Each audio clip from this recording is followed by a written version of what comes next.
بسم الله الرحمن الرحيم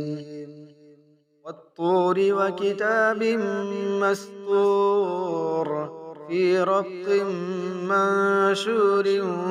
والبيت المعمور والسقف المرفوع والبحر المسجور إن عذاب ربك لواقع ما له من دافع يوم تمور السماء مورا وتسير الجبال سيرا فويل يومئذ للمكذبين الذين هم في خوض يلعبون يوم يدعون إلى نار جهنم دعا هذه النار التي كنتم بها تكذبون أفسحر هذا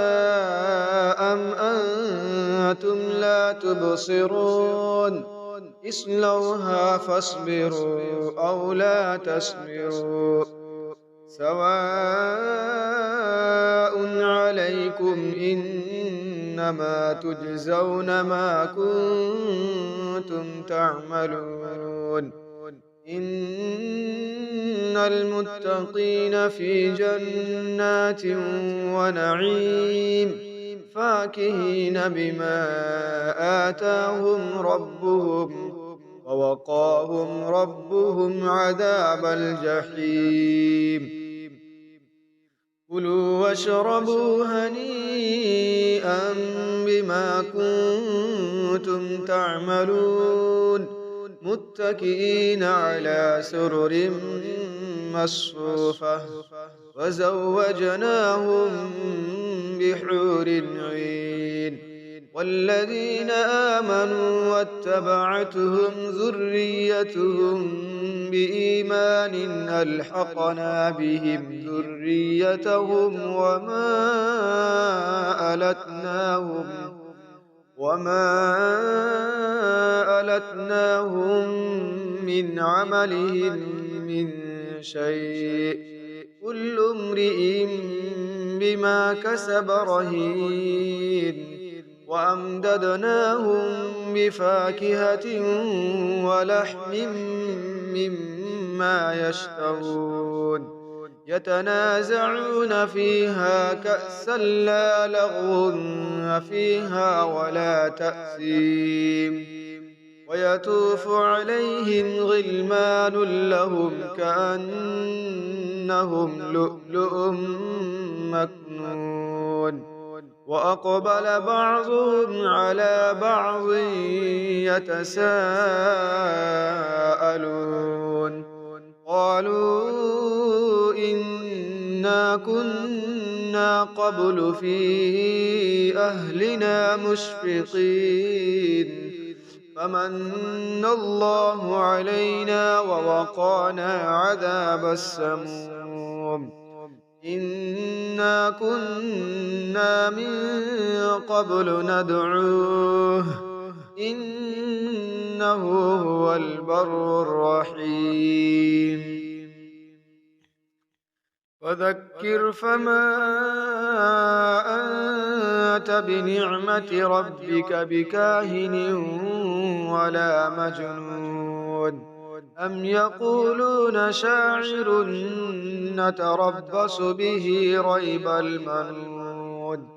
قل تربصوا فإني معكم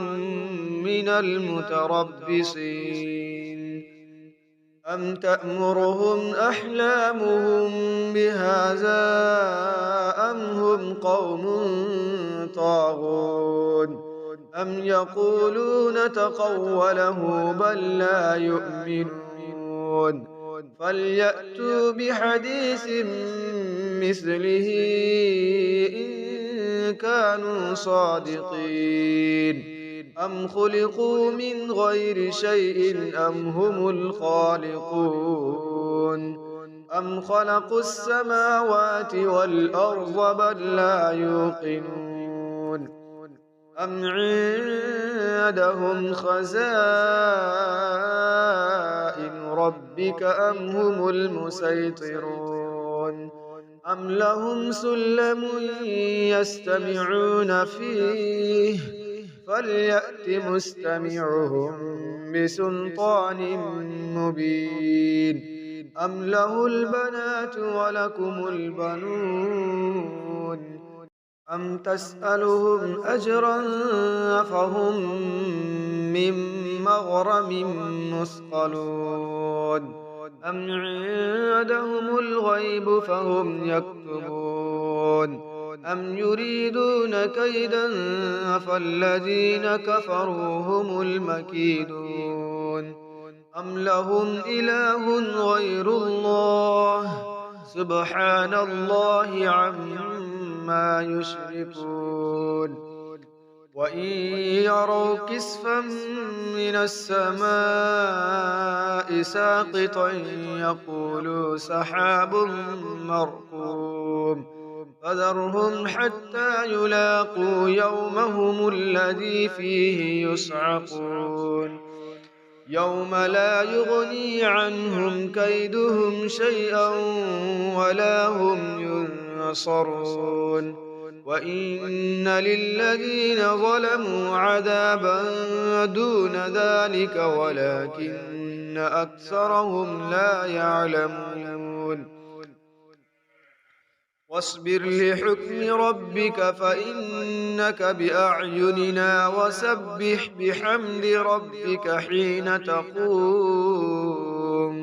ومن الليل فسبح وإدبار النجوم